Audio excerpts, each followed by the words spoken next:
Hello! Welcome back to Bedtime with Bruce. For those of you that have not been here before, I am your host, Bruce. This is our third night of doing this, and we've had a lot of fun the first couple of nights. It's been brought to our attention that some people had trouble getting our image without skipping. We've addressed that. I believe you should have no problems from now on. If you do, let us know and we'll keep working at it. But I think we fixed it. We've gotten all sorts of hits on our website, www.bedtimewithbruce.com. We've had people from about 15 different countries. We have Japan, the Philippines, France, Germany, Belgium, Austria, Australia, Mexico, Canada. I'm sorry if I'm leaving your country out. Ireland, the United Kingdom. But go to our website. There's a cool map, and it shows where all the fans are right now and where they're coming from. We also got our first fan letter, and I thought I would start the show by reading that and addressing it. This letter comes to us from Gloria, and Gloria lives in Cleveland. Let's see. Bruce, this is a brilliant idea, and I love the sound of your voice. I'm really getting into The Great Gatsby. I've always wanted to read it, but never got around to it, so this is wonderful. Secret of Black Oaks is getting kind of hot. I agree that The House of the Vampire is just starting out a little slow, but I applaud your effort in finishing what you started, and who knows, it just might turn out to be good. Thanks, Gloria. Gloria, thank you. Thank you so much for taking time to write us, and hopefully you will continue to watch us and support the show. If anybody does want to send us a note or a comment or a question or a suggestion, you can find us at bedtimewithbruce@gmail.com, and we will try to address whatever you say on the air. But thank you, Gloria. Thank you. Let me see. Was there anything else we were going to talk about? I can't think of it. Let's just jump back into the book. This is the first hour of the show. So, as those of you that have been with us the last two nights know, we are reading The Great Gatsby by F. Scott Fitzgerald. And let's see, where were we? Nick had started a sort of a weird relationship with Jordan, the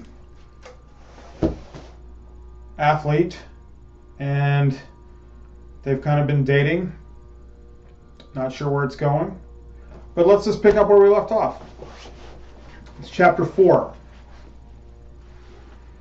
On Sunday morning, while church bells rang in the villages along shore, the world and its mistress returned to Gatsby's house and twinkled hilariously on his lawn. "He's a bootlegger," said the young ladies, moving somewhere between his cocktails and his flowers. "One time he killed a man who found out he was nephew to von Hindenburg and second cousin to the devil. Reach me a rose, honey, and pour me the last drop into that there crystal glass." Once I wrote down on the empty spaces of a timetable the names of those who came to Gatsby's house that summer. It's an old timetable now, disintegrating at the folds, and headed, "This schedule, in effect, July 5th, 1922. But I can still read the gray names, and they will give you a better impression than my generalities of those who accepted Gatsby's hospitality and paid him the subtle tribute of knowing nothing whatever about him. From East Egg, then, came the Chester Beckers, and the Leaches, and a man named Bunsen, whom I knew at Yale, and Dr. Webster Civet, who was drowned last summer up in Maine, and the Hornbeams, and the Willie Voltaires, and a whole clan named Blackbuck, who always gathered in a corner and flipped up their noses like goats at whosoever came near, and the Ismays and the Christies, or rather Hubert Auerbeck and Mr. Christie's wife, and Edgar Beaver, whose hair, they say, turned cotton white one winter afternoon for no good reason at all. Clarence Endive was from East Egg, as I remember. He came only once in white knickerbockers and had a fight with a bum named Eddie at the Garden. From further out on the island came the Cheadles and the O.R.P. Schraders and the Stonewall Jackson Abrahams of Georgia and the Fishguards and the Ripley Snells. Snell was there 3 days before he went to the penitentiary, so drunk on the gravel drive that Mrs. Ulysses Sweat's automobile ran over his right hand. The Danceys came too, and S.B. Whitebait, who was well over 60, and Maurice A. Flink, and the Hammerheads, and Beluga the tobacco importer, and Beluga's girls. From West Egg came the Poles and the Mulreadys, and Cecil Roebuck, and Cecil Schoen, and Gulick the state senator, and Newton Orchid, who controlled films par excellence, and Eckhouse, and Clyde Cohen, and Don S. Schwartz, the son, and Arthur McCarty, all connected with the movies in one way or another, and the Catlips, and the Bimbergs, and the G. Earl Muldoon brother, that Muldoon who afterwards strangled his wife. Da Fontano, the promoter, came there, and Ed Legros, and James B. Rotgut Ferret, and the De Jongs, and Ernest Lilly. They came to gamble, and when Ferret walked out into the garden, it meant he was cleaned out, and Associated Traction would have to fluctuate profitability next day. A man named Klipspringer was there so often and so long that he became known as the Boarder. I doubt if he had any other home. Of theatrical people, there were Gus Waits, and Horace O'Donovan, and Lester Meyer, and George Duckweed, and Francis Bull. Also from New York were the Cromes, and the Backhuisens, and the Dinnikers, and Russell Betty, and the Corrigans, and the Kelleher's, and the Dewars, and the Scullys, and S.W. Belcher, and the Smirks, and the young Quinns, divorced now, and Henry L. Palmetto, who killed himself by jumping in front of a subway train in Times Square. Benny McClanahan always arrived with 4 girls. They were never quite the same ones in physical person, but they were so identical one with another that it inevitably seemed that they had been there before.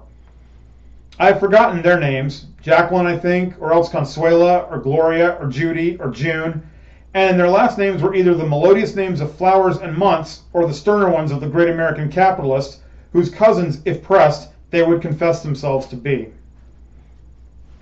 In addition to all these, I can remember that Faustina O'Brien came there at least once, and the Baedeker girls, and young Brewer, who had his nose shot off in the war, and Mr. Albrechtsberger, and Miss Haig, his fiancée, and Ardita Fitzpeters, and Mr. P. Jewett, once head of the American Legion, and Miss Claudia Hip, with a man reputed to be her chauffeur, and a prince of something whom we called the Duke, and whose name, if I ever knew it, I have forgotten. All these people came to Gatsby's home in the summer. At 9 o'clock one morning late in July, Gatsby's gorgeous car lurched up the rocky drive to my door and gave out a burst of melody from its 3-noted horn. It was the first time he had called on me, though I had gone to 2 of his parties, mounted in his hydroplane, and at his urgent invitation made frequent use of his beach. "Good morning, old sport. You're having lunch with me today, and I thought we'd ride up together." He was balancing himself on the dashboard of his car with that resourcefulness of movement that is so peculiarly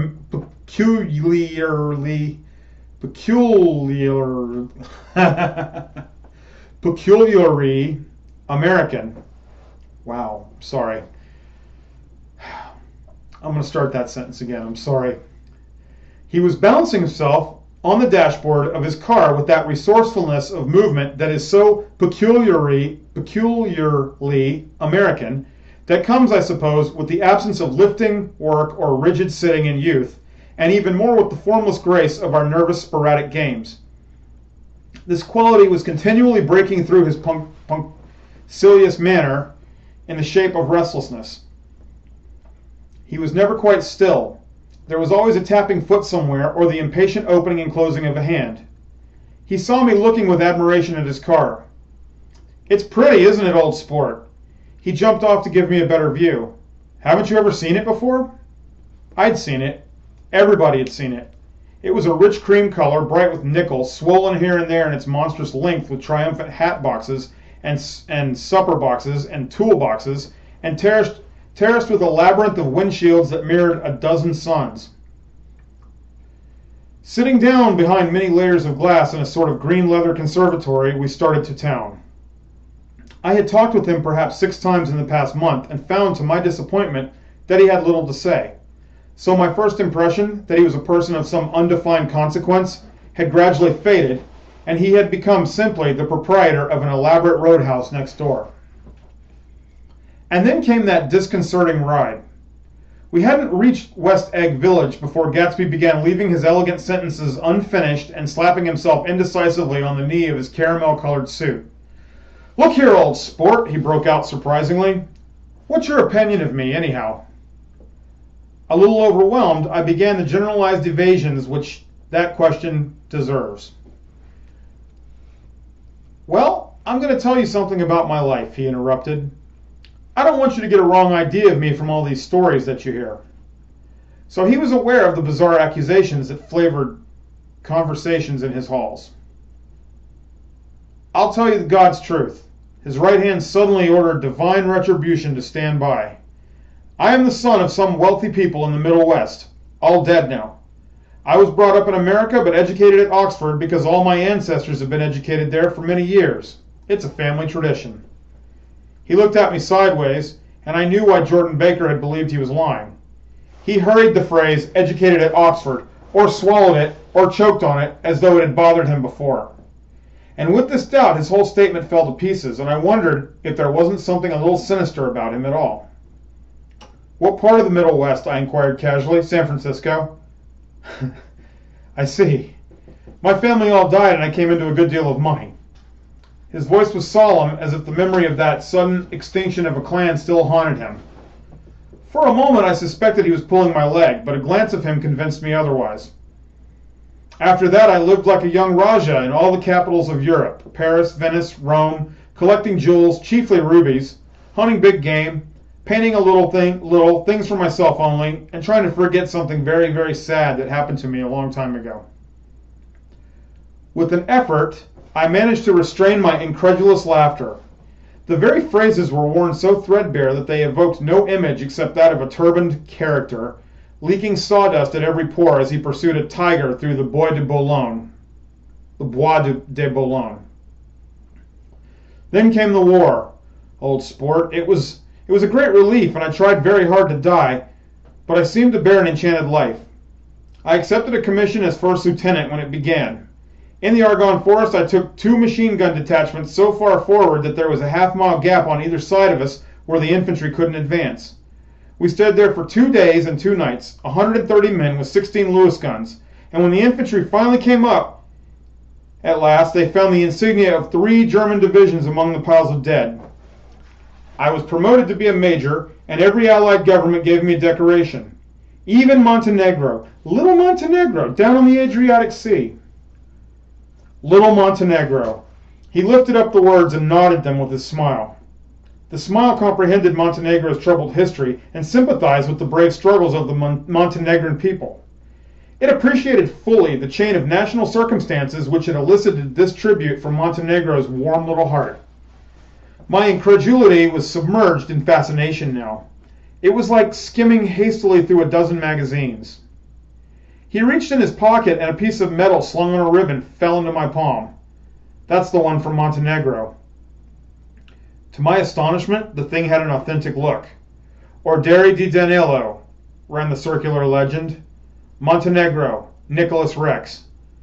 "Turn it. Major J. Gatsby," I read, "for valor extraordinary." Here's another thing I always carry, a souvenir of Oxford days. It was taken in the Trinity Quad. The man on my left is now the Earl of Doncaster. It was a photograph at least of half a dozen young men in blazers loafing in an archway through which were visible a host of spires. There was Gatsby, looking a little, not much younger, with a cricket bat in his hand. Then it was all true. I saw the skins of tigers flaming in his palace on the Grand Canal. I saw him opening a chest of rubies to ease with their crimson-lighted depths the gnawings of his broken heart. "I'm going to make a big request of you today," he said, pocketing his souvenirs with satisfaction. "So I thought you ought to know something about me. I didn't want you to think I was just some nobody. You see, I usually find myself among strangers because I drift here and there trying to forget the sad things that happened to me." He hesitated. "You'll hear about it this afternoon." "At lunch?" "No, this afternoon. I happen to find out that you're taking Miss Baker to tea." "Do you mean you're in love with Miss Baker?" No, old sport, I'm not. But Miss Baker has kindly consented to speak to you about this matter. I hadn't the faintest idea what this matter was, but I was more annoyed than interested. I hadn't asked Jordan to tea in order to discuss Mr. J. Gatsby. I was sure the request would be something utterly fantastic, and for a moment I was sorry I'd ever set foot on his overpopulated lawn. He wouldn't say another word.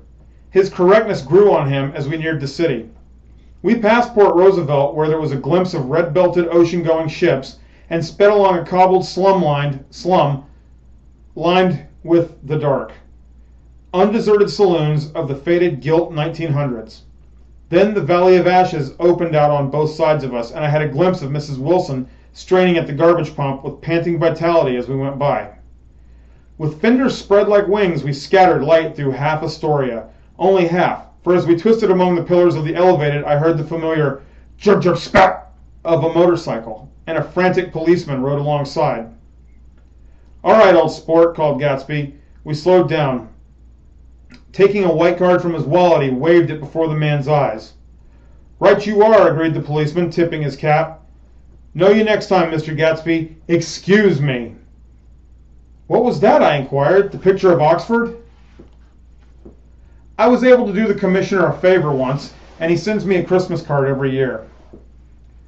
Over the great bridge, with the sunlight through the girders making a constant flicker upon the moving cars, with the city rising across the river in white heaps and sugar lumps, all built with a wish out of non-olfactory money, the city seen from the Queensboro Bridge is always the city seen for the first time, in its first wild promise of all the mystery and the beauty in the world.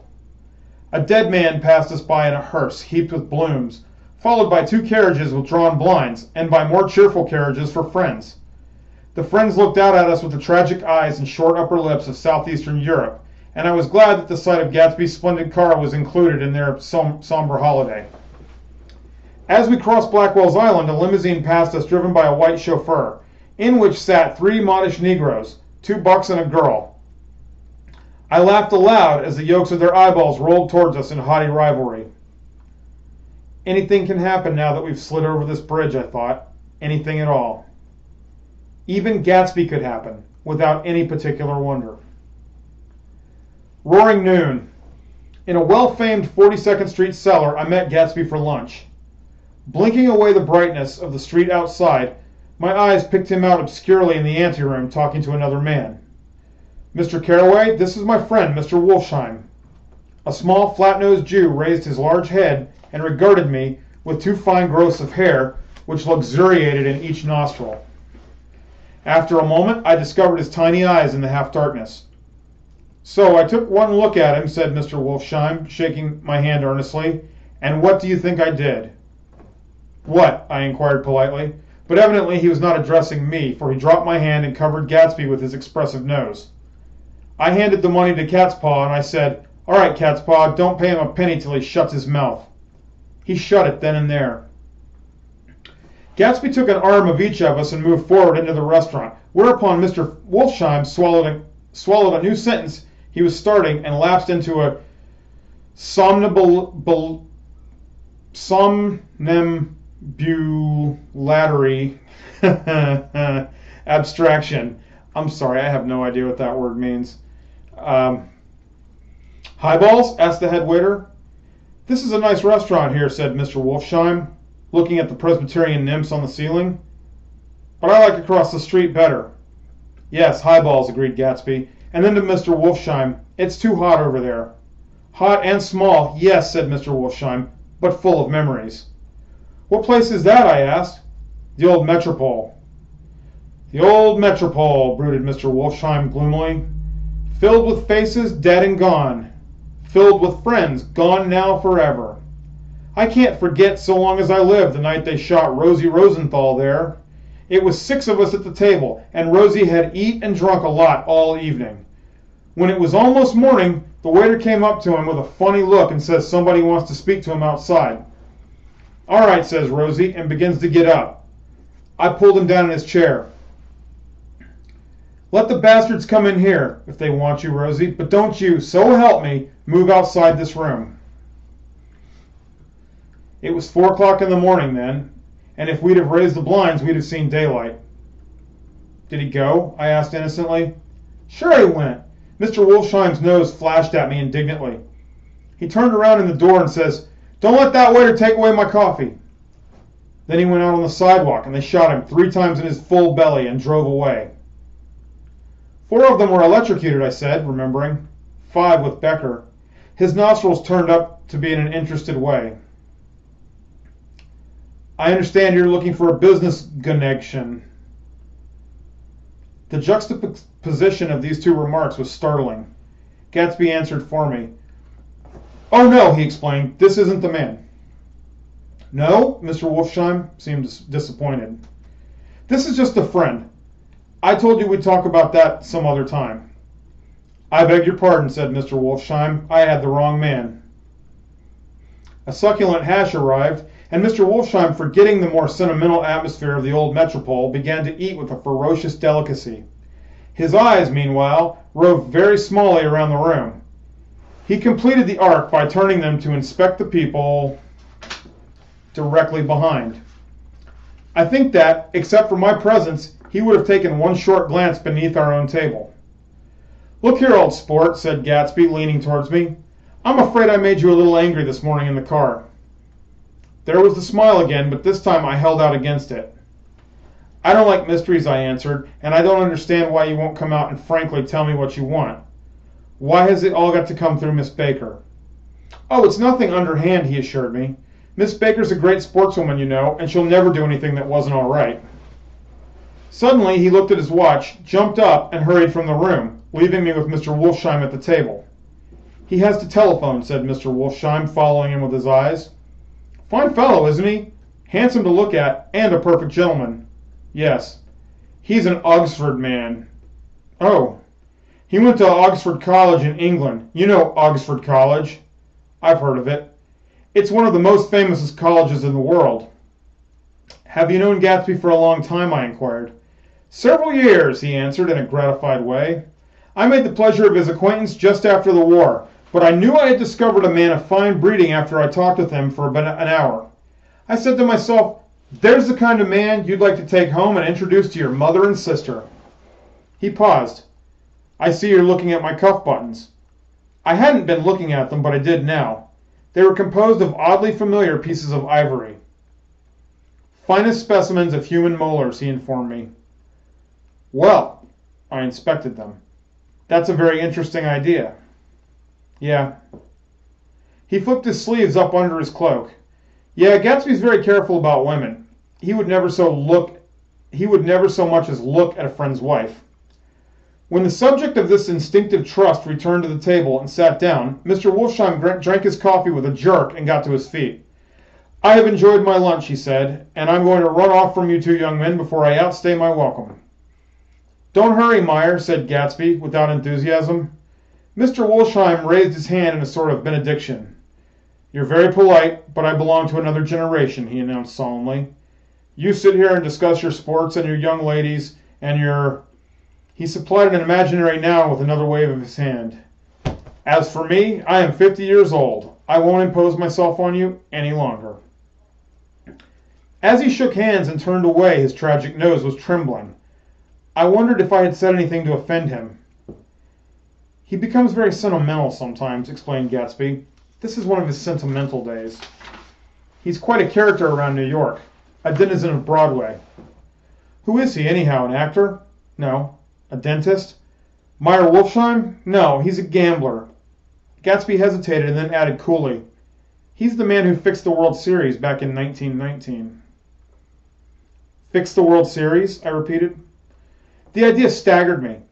I remembered, of course, that the World Series had been fixed in 1919, but if I had thought about it at all, I would have thought of it as a thing that merely happened, the end of some inevitable chain. It never occurred to me that one man could start to play with the fate of 50 million people with the single-mindedness of a burglar blowing a safe. How did he happen to do that? I asked after a minute. He just saw the opportunity. Why isn't he in jail? They can't get him, old sport. He's a smart man. I insisted on paying the check. As the waiter brought my change, I caught sight of Tom Buchanan across the crowded room. "Come along with me for a minute," I said. "I've got to say hello to someone." When he saw us, Tom jumped up and took half a dozen steps in our direction. "Where have you been?" he demanded eagerly. "Daisy's furious because you haven't called up." "This is Mr. Gatsby, Mr. Buchanan." They shook hands briefly, and a strained, unfamiliar look of embarrassment came over Gatsby's face. "How have you been, anyhow?" demanded Tom of me. "How'd you happen to come up this How'd you happen to come up this far to eat?" "I've been having lunch with Mr. Gatsby." I turned toward Mr. Gatsby, but he was no longer there. "One October day in 1917, said Jordan Baker that afternoon, sitting up very straight on a straight chair in the tea garden at the Plaza Hotel. "I was walking along from one place to another, half on the sidewalk and half on the lawns. I was happier on the lawns because I had on shoes from England with rubber knobs on the soles that bit into the soft ground. I had on a new plaid skirt that actually blew a little bit in the wind, and whenever this happened, the red, white, and blue banners in front of all the houses stretched out stiff and said tut, tut, tut, tut, tut in a very disapproving way. The largest of the banners and the largest of the lawns belonged to Daisy Fay's house. She was just 18, 2 years older than me, and by far the most popular of all the young girls in Louisville. She dressed in white and had a little white roadster, and all day the telephone rang in her house, and excited young officers from Camp Taylor demanded the privilege of monopolizing her that night. Anyways, for an hour. When I came opposite her house that morning, her white roadster was beside the curb, and she was sitting in it with a lieutenant I had never seen before.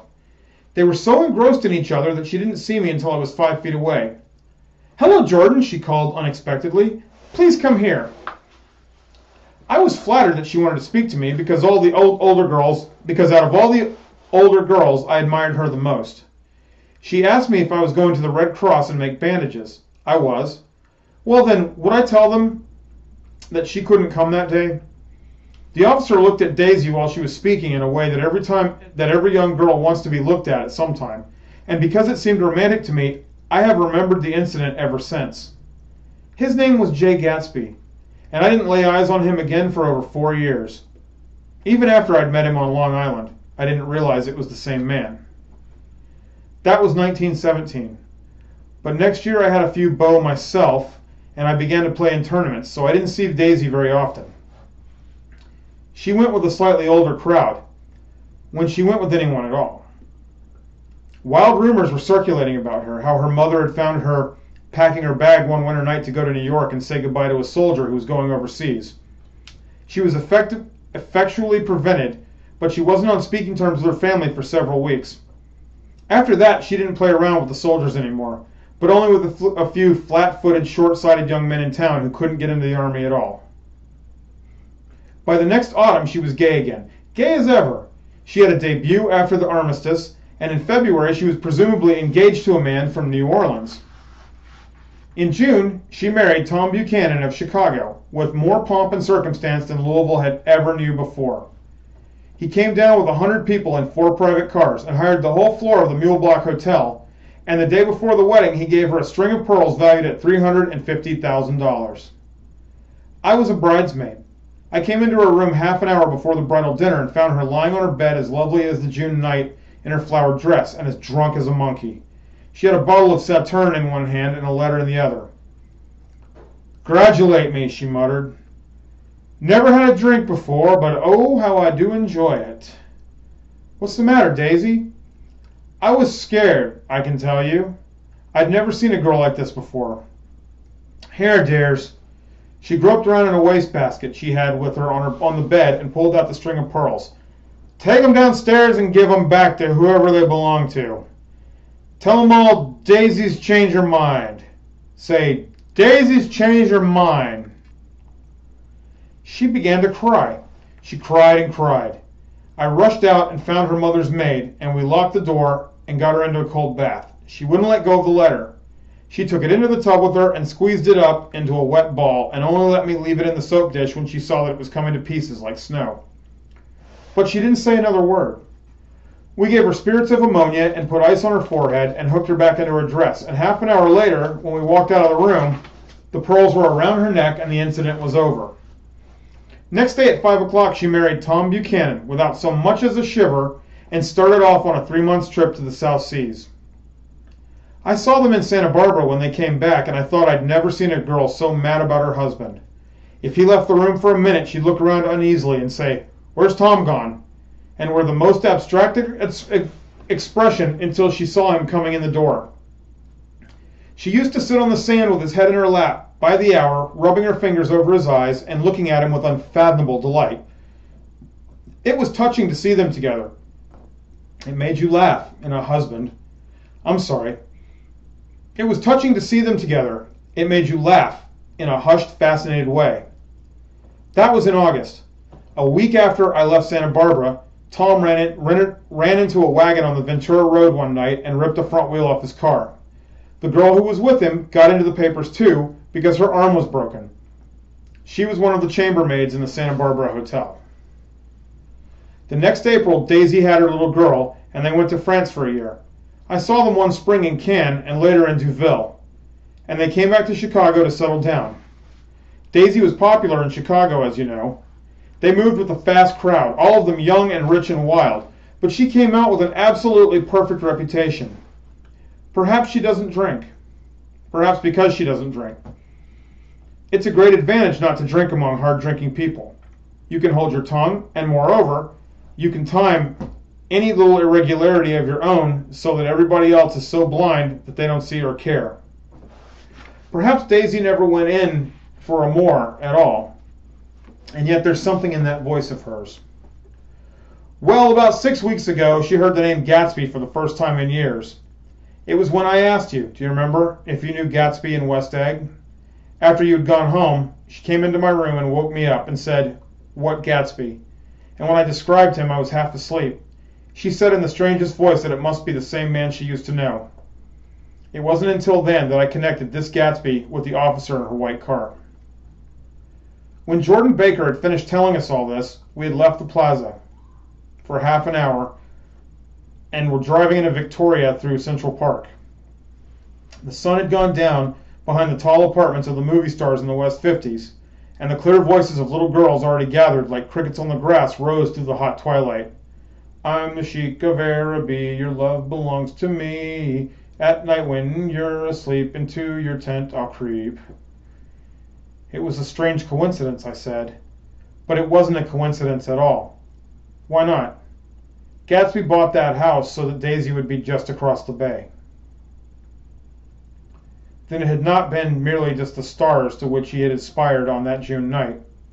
He came alive to me, delivered suddenly from the womb of his purposeless splendor.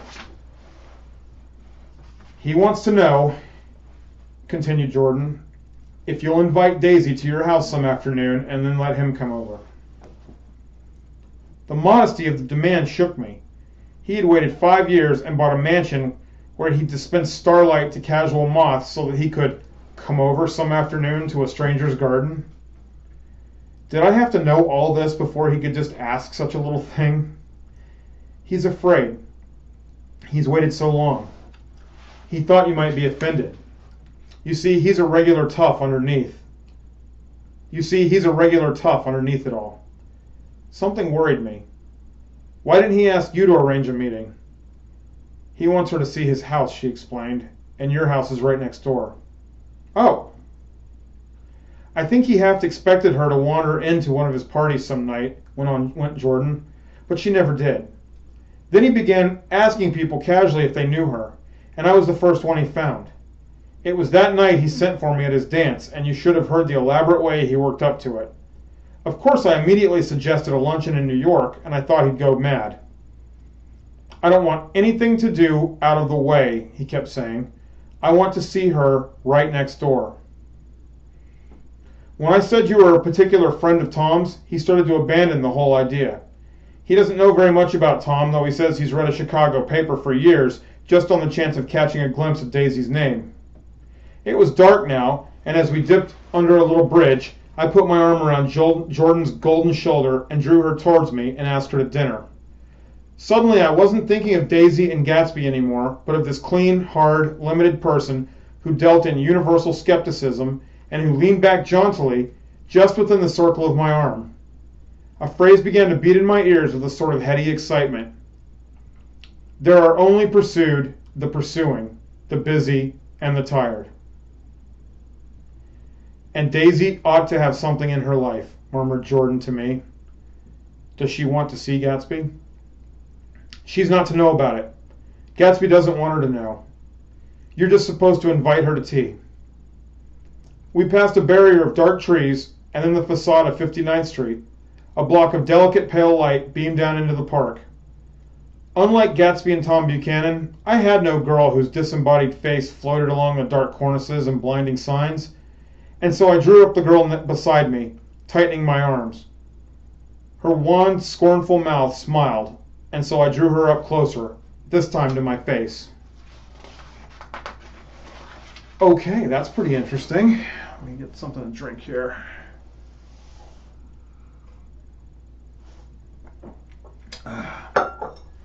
Okay, things are starting to spice up. All right. This is chapter 5. When I came home to West Egg that night, I was afraid for a moment that my house was on fire. 2 o'clock and the whole corner of the peninsula was blazing with light, which fell unreal on the shrubbery and made thin, elongating glints upon the roadside wires. Turning a corner, I saw that it was Gatsby's house, lit from tower to cellar. At first I thought it was another party, a wild rout that had resolved itself into hide-and-go-seek, or sardines in the box, with all the house thrown open to the game. But there wasn't a sound. Only wind in the trees which blew the wires and made the lights go off and on again, as if the house had winked into the darkness. As my taxi groaned away, I saw Gatsby walking towards me across his lawn. "Your place looks like the World's Fair," I said. "Does it?" He turned his eyes towards it absently. "I've been glancing into some of the rooms. Let's go to Coney Island, old sport, in my car." "It's too late." "Well, suppose we take a plunge in the swimming pool. I haven't made use of it all summer." "I've got to go to bed." "All right." He waited, looked at me with some suppressed eagerness. "I talked with Miss Baker," I said after a moment. "I'm going to call up Daisy tomorrow and invite her over here to tea." "Oh, that's all right," he said carelessly. "I don't want to put you to any trouble." "What day would suit you?" "What day would suit you," he corrected me quickly. "I don't want to put you to any trouble, you see." "How about the day after tomorrow?" He considered for a moment, then with reluctance, "I want to get the grass cut," he said. We both looked at the grass. There was a sharp line where my ragged lawn ended and the darker, well-kept expanse of his began. I suspected that he meant my grass. "There's another little thing," he said uncertainly, and hesitated. "Would you rather put it off for a few days?" I asked. "Oh, it isn't about that. At least," he fumbled with a series of beginnings. "Why, I thought... Why, look here, old sport. You don't make much money, do you?" "Not very much." This seemed to reassure him, and he continued more confidently. "I thought you didn't. If you'll pardon my... You see, I carry on a little business on the side, a sort of sideline, you understand? And I thought that if you don't make very much, you're selling bonds, aren't you, old sport?" "Trying to." "Well, this would interest you. It wouldn't take up much of your time, and you might pick up a nice bit of money. It happens to be a rather confidential sort of thing." I realize now that under different circumstances, that conversation might have been one of the crises of my life. But because the offer was obviously and tactlessly for a service to be rendered, I had no choice except cut him off there. "I've got my hands full," I said. "I'm much obliged, but I couldn't take on any more work." "You wouldn't have to do any business with Wolfsheim." Evidently he thought I was shying away from the connection mentioned at lunch, but I assured him that he was wrong. He waited for a moment longer, hoping I'd begin a conversation, but I was too absorbed to be responsive, so he went unwillingly home. The evening had made me lightheaded and happy. I think I walked into a deep sleep as I entered my front door, so I don't know whether or not Gatsby went to Coney Island, or for how many hours he glanced into rooms while his house blazed gaudily on. I called up Daisy from the office next morning and invited her to come to tea. Don't bring Tom, I warned her. What? Don't bring Tom. Who is Tom? She asked innocently. The day agreed upon was pouring rain. At 11 o'clock, a man in a raincoat dragging a lawnmower tapped at my front door and said that Mr. Gatsby had sent him over to cut my grass. This reminded me that I had forgotten to tell my Finn to come back, so I drove to West Egg to search for her among soggy whitewashed alleys to buy some cups and lemons and flowers. The flowers were unnecessary, for at 2 o'clock a greenhouse arrived from Gatsby's, with innumerable receptacles to contain it. An hour later the front door opened nervously, and Gatsby, in a white flannel suit, silver shirt, and gold-colored tie, hurried in. He was pale, and there were dark signs of sleeplessness beneath his eyes. Is everything all right? He asked immediately. The grass looks fine, if that's what you mean. What grass? He inquired blankly. Oh, the grass in the yard. He looked out the window at it, but judging from his expression, I don't believe he saw a thing. Looks very good, he remarked vaguely. One of the papers said they thought the rain would stop about 4. I think it was the Journal. Have you got everything you need in the shape of a tea? I took him into the pantry where he looked a little reproachful at the Finn. Together we scrutinized the 12 lemon cakes from the delicatessen shop. Will they do? I asked. Of course, they're fine. And he added hollowly, old sport. The rain cooled about 3:30 to a damp mist, through which occasional thin drops swam like dew. Gatsby looked with vacant eyes through a copy of Clay's Economics, starting at the finished tread that shook the kitchen floor. Starting at the finished tread that shook the kitchen floor, and peering towards the bleared windows from time to time, as if a series of invisible but alarming happenings were taking place outside. Finally he got up and informed me in an uncertain voice that he was going home. Why's that? Nobody's coming to tea. It's too late. He looked at his watch as if there were some pressing demand on his time elsewhere. I can't wait all day. Don't be silly. It's just 2 minutes to 4. He sat down miserably as if I had pushed him, and simultaneously there was a sound of a motor turning into my lane. We both jumped up, and a little harrowed myself, I went out into the yard. Under the dripping, bare lilac trees, a large open car was coming up the drive. It stopped. Daisy's face tipped sideways beneath a 3-cornered lavender hat, looked out at me with a bright, ecstatic smile. Is this absolutely where you live, my dearest one? The exhilarating ripple of her voice was a wild tonic in the rain. I had to follow the sound of it for a moment up and down with my ear alone, before any words came through. A damp streak of hair lay like a dash of blue paint across her cheek, and her hand was wet with glistening drops as I took to help her from the car. Are you in love with me? She said low in my ear. Or why did I have to come alone? That's the secret of Castle Rackrent. Tell your chauffeur to go far away and spend an hour. Come back in an hour, Ferdy. Then in a grave murmur, his name is Ferdy. Does the gasoline affect his nose? I don't think so, she said innocently. Why? We went in. To my overwhelming surprise, the living room was deserted. Well, that's funny, I explained. What's funny? She turned her head as if there was a light, dignified knocking at the front door. I went out and opened it. Gatsby, pale as death with his hands plunged like weights in his coat pockets, was standing in a puddle of water, glaring tragically into my eyes.